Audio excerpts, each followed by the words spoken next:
네, 우리 하나님께서 저와 여러분에게 다 은혜 주실 줄로 믿습니다. 우리 좌우에 있는 형제 자매들, 우리 함께 있는 사랑하는 친구들 이렇게 한번 축복할까요? 하나님께서 당신을 기다리셨습니다. 아멘. 네, 고맙습니다. 오늘 본문에서 이 누가복음은 무리라고 조금 두루뭉실하게 표현하긴 하는데 같은 이야기를 하는 이 마태복음 3장에서는 바리새인과 사두개인의 많은 무리가 거기에 있었다고 좀 더 명확하게 이야기를 합니다. 그런데 세례 요한은 그들을 가리켜서 우리가 잘 아는 말이지만 독사의 자식이라고 이렇게 욕을 하죠. 유대인들은 다 하나님을 믿는 사람들이고 기본적으로 하나님께서 세상을 창조하셨다는 것을 믿는 사람들이기 때문에 에덴 동산에서 이 남자와 여자가 뱀의 꼬임에 넘어가서 선악과를 먹고 타락했다라는 이야기를 다 믿는 사람들이기 때문에 뱀의 자식이다, 독사의 자식이다, 사탄의 아들, 딸들이다 이런 이야기하는 것은 그들의 문화권에서는 할 수 있는 가장 큰 욕 중에 하나입니다.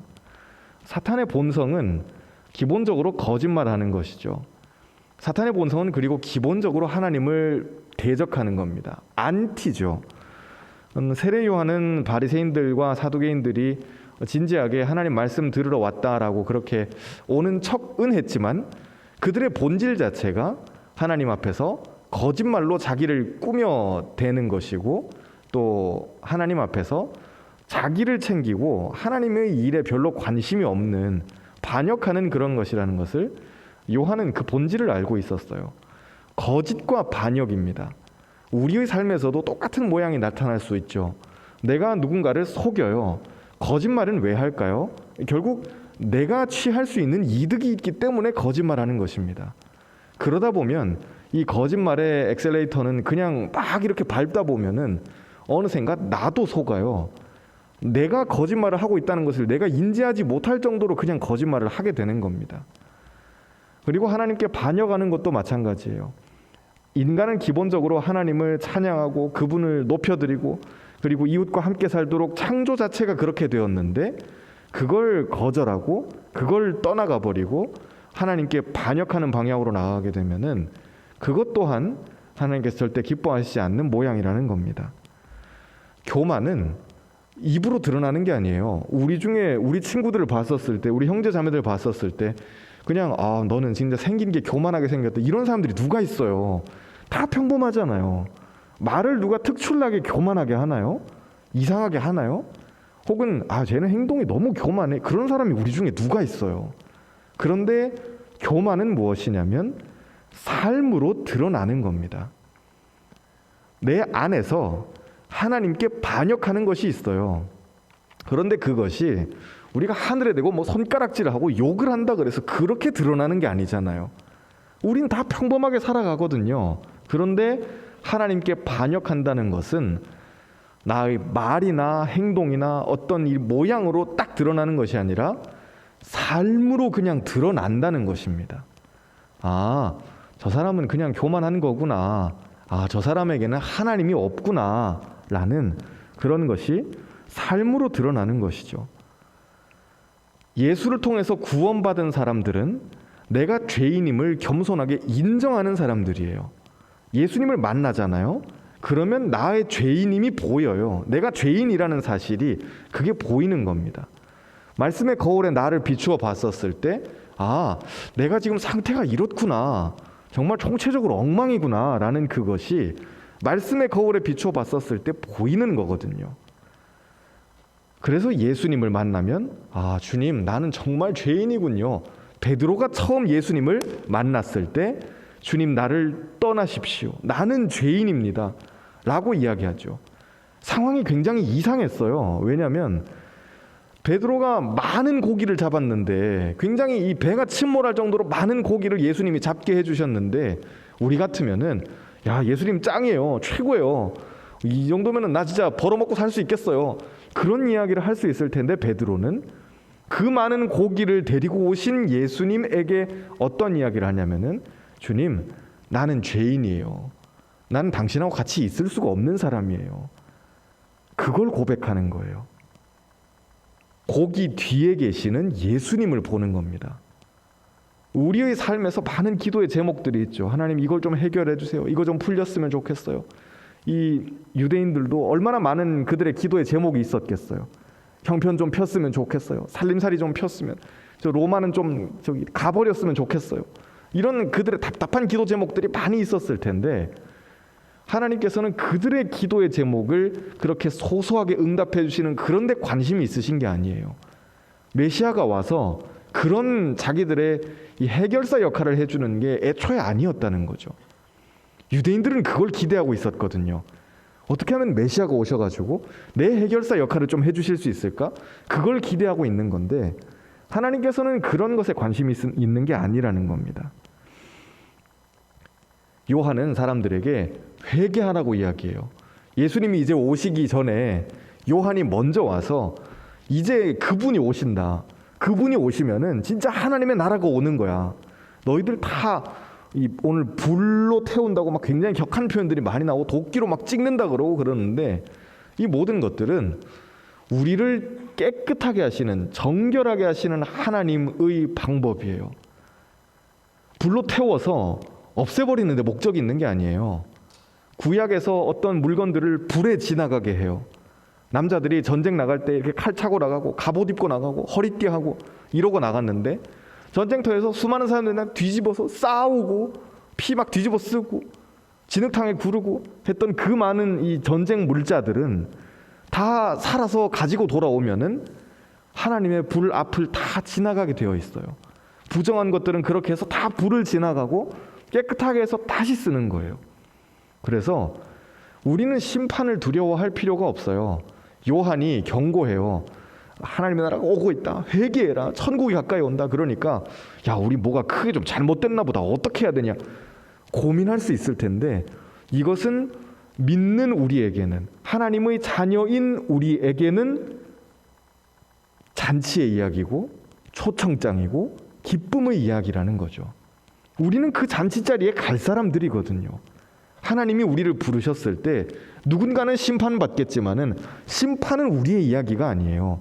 똑같은 심판의 날인데 심판은 우리의 이야기가 아니고 우리는 하나님의 영원한 잔치의 자리에 들어가게 된다라는 겁니다.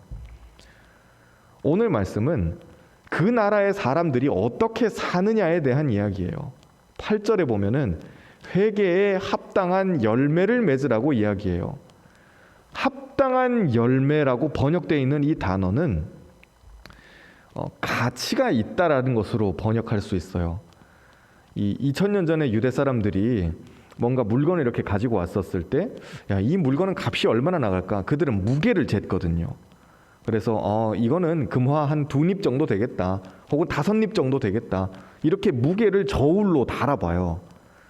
그런데 회개의 무게에 맞는, 회개의 가치에 맞는 열매를 맺으라고 하는 것은 하나님께서 우리에게 요구하시는 이만큼의 무게가 있을 때 우리는 우리의 삶으로 이렇게 조금씩 얹어가면서 그 무게를 동일하게 맞춰야 된다는 겁니다.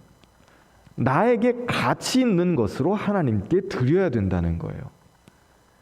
내놓아도 하나도 안 아까운 것들이 있겠죠. 그걸 내놓으라는 게 아니에요. 하나님께 드리는 건 벼룩시장이 아니잖아요. 내가 가지고 있는 것 중에, 내가 아끼는 것 중에, 내가 사랑하는 것 중에 그것을 내어놓는 믿음입니다. 회개는 그래서 언제나 합당한 무게를 가져요. 회개는 언제나 무게를 가집니다. 손해보는 것 하나도 없고 아픈 것 하나도 없고 고민하는 것 하나도 없이 나는 그냥 하나님을 믿는데요 라고 신앙 고백한다면 그건 자기 기만이에요. 동시에 더 나아가서 하나님을 기만하는 겁니다. 내가 하나님을 믿어요 라고 했었을 때 그것은 아무개 씨는 교회를 다니시나 봐요. 그래서 예, 저는 예수를 믿습니다 라고 할 때 그 말은 말로만 하는 것이 아니라 삶으로 무언가를 하고 있다라는 것이 동반되고 있다라는 거예요. 심판의 날이 오고 있다고 요한이 막 이렇게 경고하니까 사람들이 그럼 우리는 뭘 해야 됩니까? 질문해요. 직면하잖아요. 하나님께서 나에게 오신다는 그 팩트가 딱 직면이 되면, 외면이 아니에요. 우리에게 선택지는 2개죠. 직면해서 하나님을 만나거나 아니면 외면해버리거나. 저쪽에서 지호가 걸어오고 있어요. 랄라 하고 걸어오고 있는데 제가 지호랑 마주쳤어요. 복도 끝에서 서로 봤어요. 근데 저는 지호를 별로 보고 싶지 않아요. 마주치고 싶지 않아요. 싫어요. 그래서 외면해버리고 반대편으로 가버렸어요. 그런다고 지호가 없어져 버리나요? 지호는 여전히 있거든요. 외면하거나 직면하거나 둘 중에 하나예요. 주님께서 나에게 오신다는 그 사실이 부담스럽게, 영 부담스럽게 다가온다면은 우린 외면해버릴 수도 있어요. 그런데 외면한다 그래서 주님이 없어지나요? 하나님의 나라가 우리에게 오신다는 그 팩트가 없어지는 게 아니에요.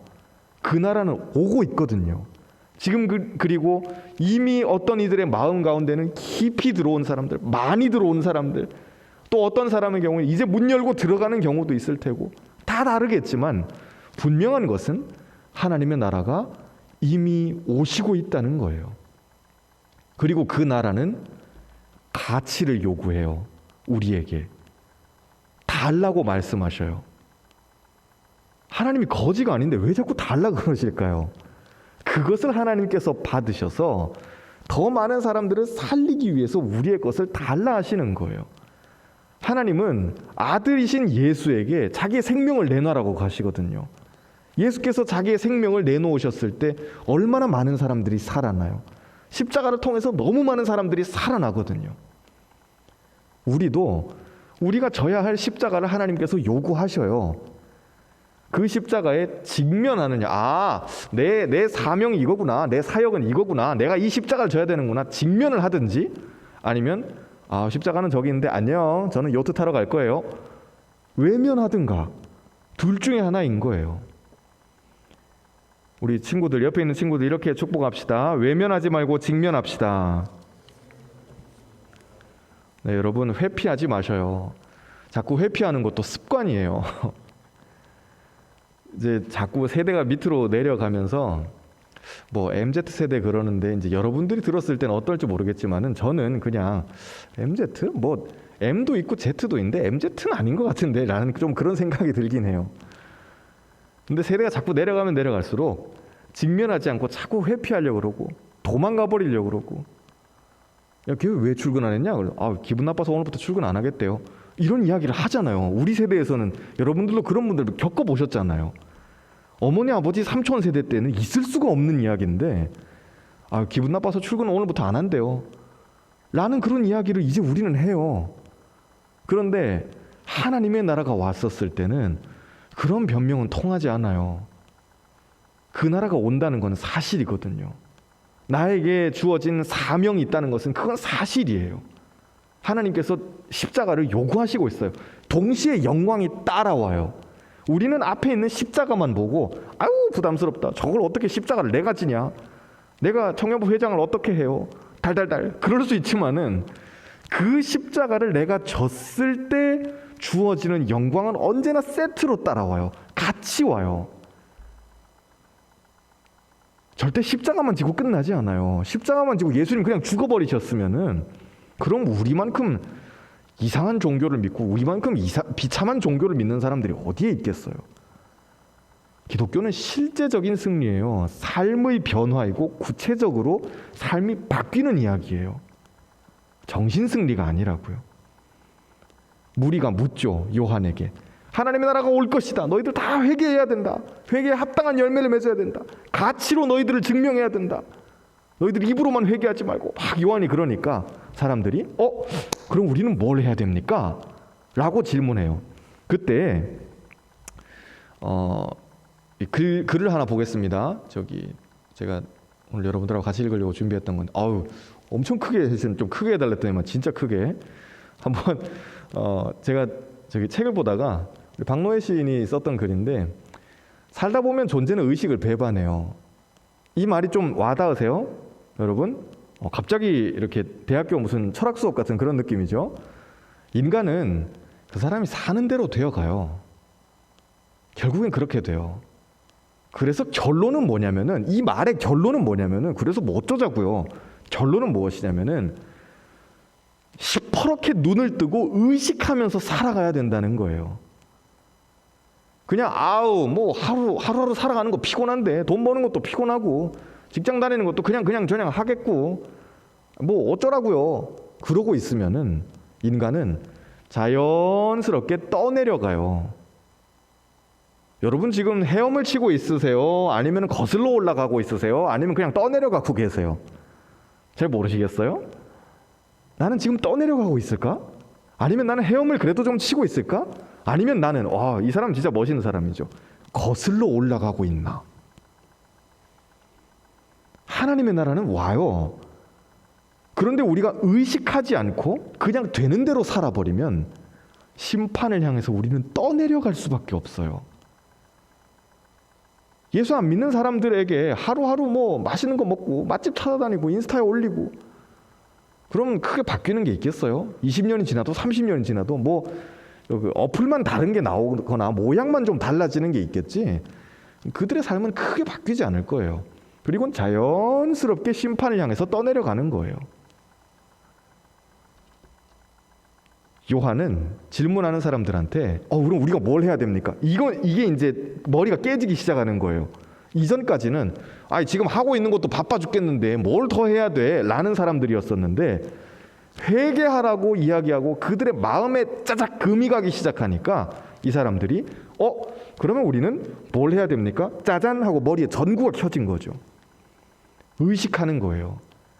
하나님 앞에서 의식한다는 것은 나는 그럼 주님 뭘 해야 됩니까? 이거부터 시작하는 거예요.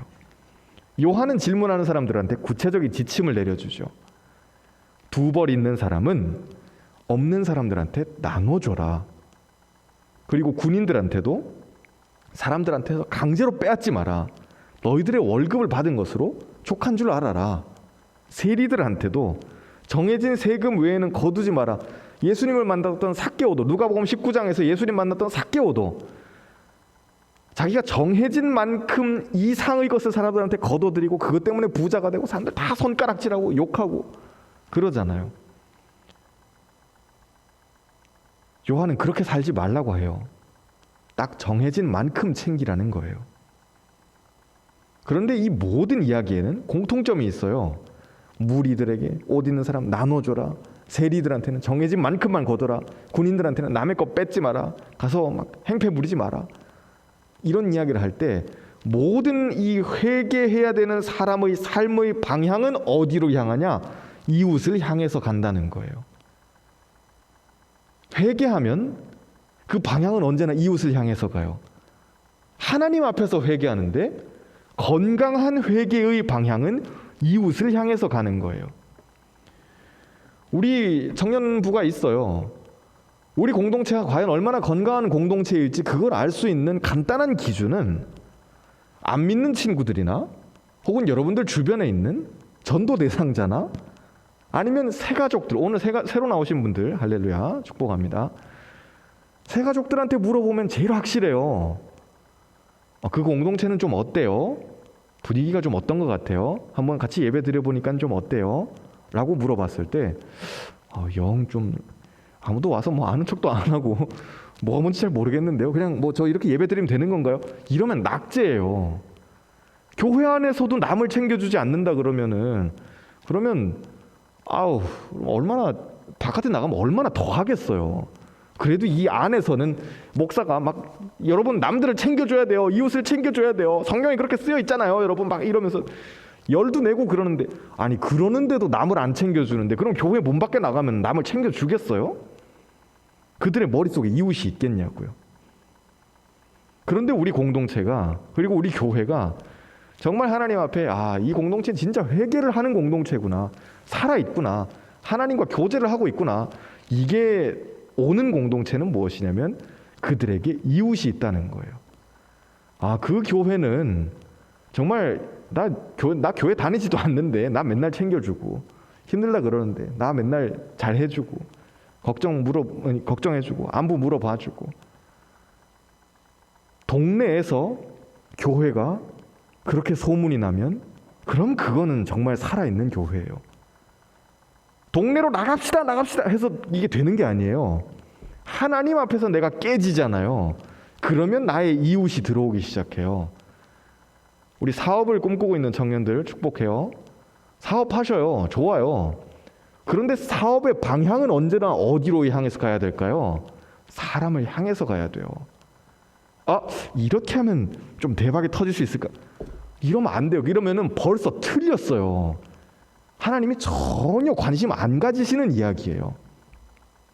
사업을 했을 때 이렇게 하면은 대박이 터지니까 나한테 좋겠다, 이게 아니라 이렇게 했었을 때 이게 좀 대박이 터지면 더 많은 사람들이 좀 편해질 수 있겠다, 더 유익할 수 있겠다 라는 그 이야기예요.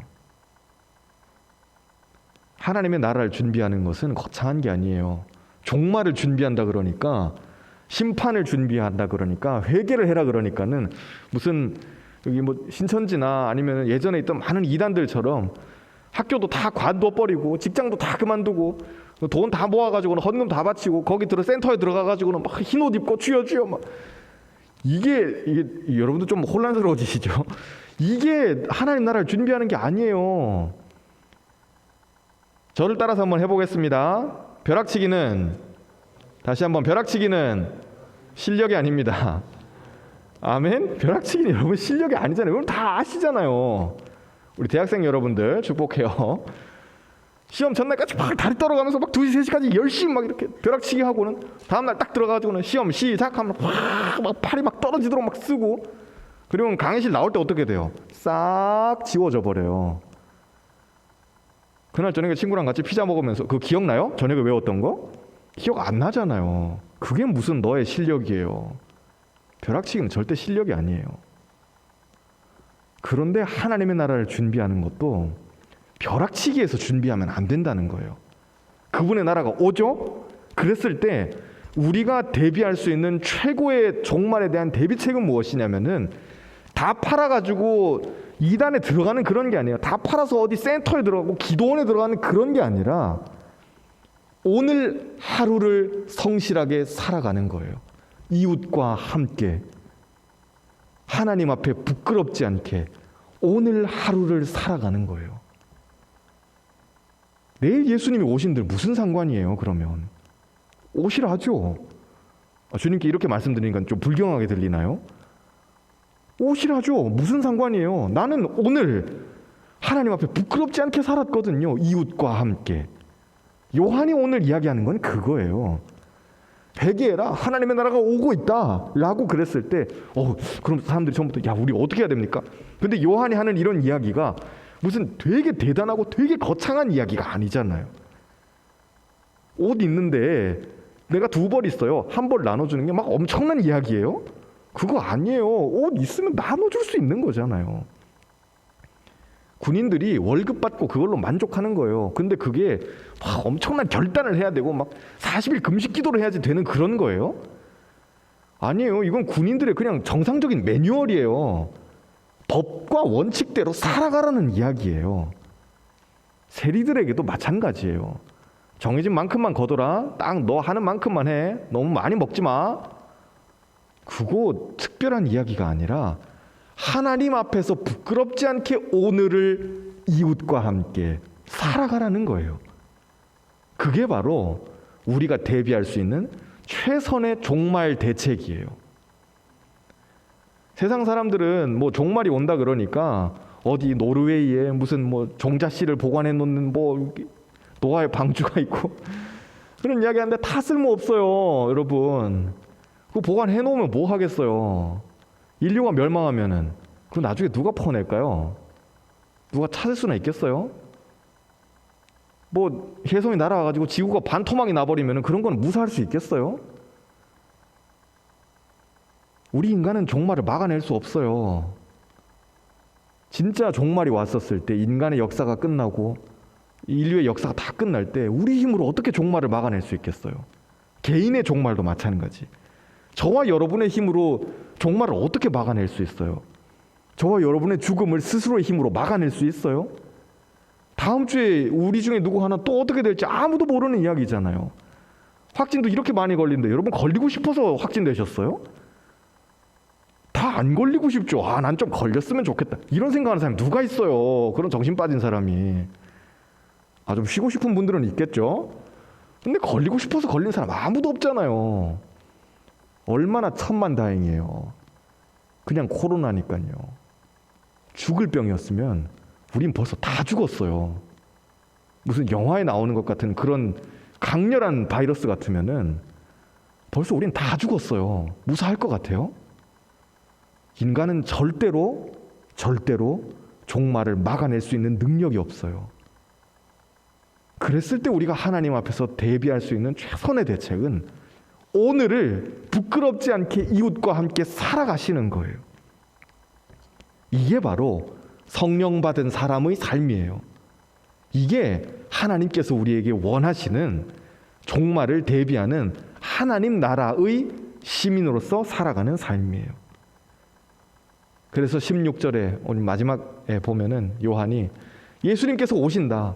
그가 오셔서 성령과 불로 세례를 베푸실 것이다. 나는 지금 물로 세례를 주는데, 자, 너의 죄를 용서한다. 물로 세례 주고.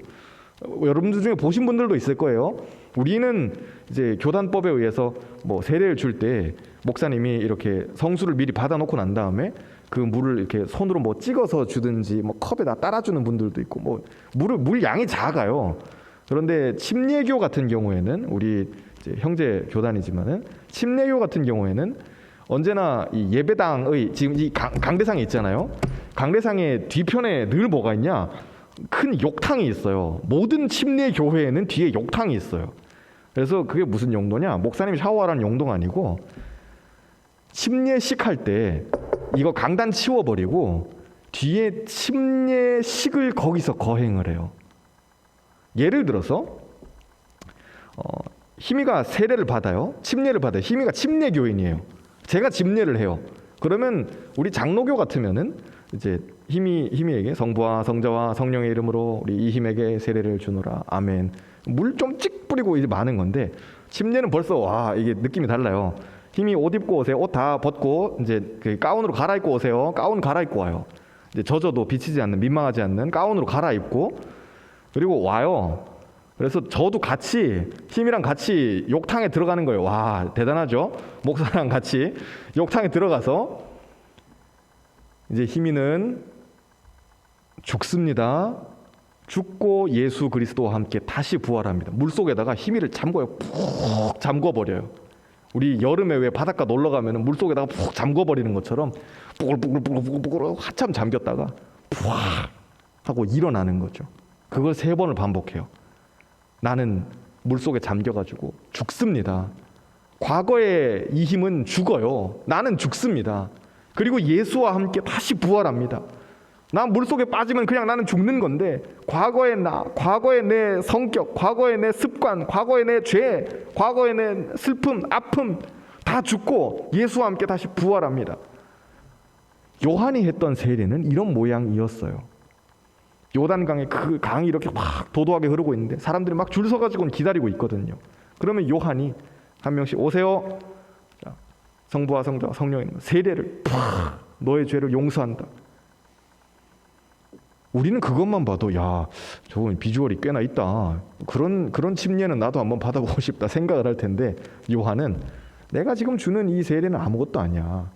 내 뒤에 오시는 분은 성령과 불로 세례를 주실 거야. 예언해요. 아 주님 나한테는 이웃이 없어요. 내가 어떻게 이웃을 챙겨요. 나는 이기적인 놈인데 나는 진짜 나밖에 모르는 사람인데 난 능력이 없어요. 난 에너지도 없고 내가 어떻게 남을 챙겨요? 라고 할 때 주님께서는 성령과 불로 우리에게 세례를 주셔요. 내가 이 사명을 어떻게 감당하죠? 나한테는 능력이 없는데요. 내가 이 길을 어떻게 걸어가죠? 난 할 수 없는데요. 성령과 불로 세례를 주시겠다고 약속하셔요. 그리고 그 약속을 받아들이면 그 능력은 내 것이 돼요. 이웃을 섬길 수 있는 능력이 내 것이 되는 것이고 이웃을 사랑할 수 있는 능력이 생겨요. 우리 연인 여러분들 축복해요. 부부들 앉아 계시는 분들 사랑은 능력이에요. 여러분 감정이 아니라고요. 내 와이프가 예뻐 보일 수 있죠. 그거 하루 이틀이에요. 30대가 되고 40대가 되고 50대가 되고 60대가 됐는데도 여전히 막 보면 두근거리고 그럴까요? 그럼 병원에 가셔야 돼요. 60대인 내 와이프, 70대인 내 와이프를 보고도 여전히 막 20대처럼 가슴이 벌렁거리면 그건 병원에 가야 돼요. 그런데 안 그렇거든요. 사람은 늙어요. 병도 들 수 있고 아플 수도 있고 내 마음을 아프게 할 수도 있고 나랑 안 맞을 수도 있어요. 성격 차이로 이혼해. 그렇죠. 성격 차이로 이혼할 수 있지만 기본적으로 남자랑 여자는 성격 차이가 있어요. 모든 사람 성격 일치가 어디 있어요. 세상에 성격 차이가 다 있지. 모두가 다 성격 차이인데 나랑 성격이 일치가 되는 사람 누가 있어요. 애초에 그건 말이 안 되는 핑계인 거예요. 왜 이혼하셨어요? 성격 차이 때문에. 이상하다. 원래 사람은 다 성격 차이가 있지 않나? 성격 차이가 있죠. 그래서 사랑은 능력이에요. 나랑 성격 차이가 있는데 사랑하는 거예요. 나랑 생각이 좀 다를 수 있어요. 그런데 사랑하는 거예요. 나하고 상관이 없어요. 내가 그냥 내버려둬도 죽어도 뭐 무슨 상관이. 그런데 사랑하는 거예요. 왜? 주님께서 하라고 하시니까요. 이게 저는 여러분들의 능력이 되었으면 좋겠어요. 사람을 살리는 능력이에요. 이웃과 함께 가는 능력이에요. 새로운 시대가 우리한테 요구하는 것은 이제 코로나 이후에 포스트 코로나는 뭐 어떤 세상이 펼쳐질지. 그런데 다른 거 없어요. 이건 종교가 있든 없든 그것에 관계없이 똑같아요. 진정한 능력은 뭘까요? 사람을 살리는 능력이에요. 사람을 바꾸는 힘이라고요. 여러분 바뀌어요? 안 바뀌어요? 사람 바뀌어요? 사람은 안 바뀌어요. 그런데 누군가가 나를 바꾸는 그런 능력을 가지고 있다면은 그 사람의 말을 듣게 되어 있어요. 진정한 영향력은 사람을 살리고 바꾸는 힘이에요. 그리고 오늘 말씀에서는 그 근원을 주님께서 성령과 불로 우리에게 세례를 주실 것이다라고 요한이 그렇게 이야기하죠. 우리 마지막으로 옆에 있는 분들 이렇게 축복하겠습니다. 오늘을 살아갑시다. 다시 한번 오늘을 살아갑시다. 누구와 함께 살아갈까요? 이웃과 함께. 하나님 앞에서 회개했었을 때 오늘을 부끄럽지 않게 그분 앞에서 당당하게 이웃과 함께 살아가면서 하나님께 칭찬받는 그리고 그분의 나라에 다 들어가는 저와 여러분 되기를 주님의 이름으로 축복합니다. 기도하겠습니다.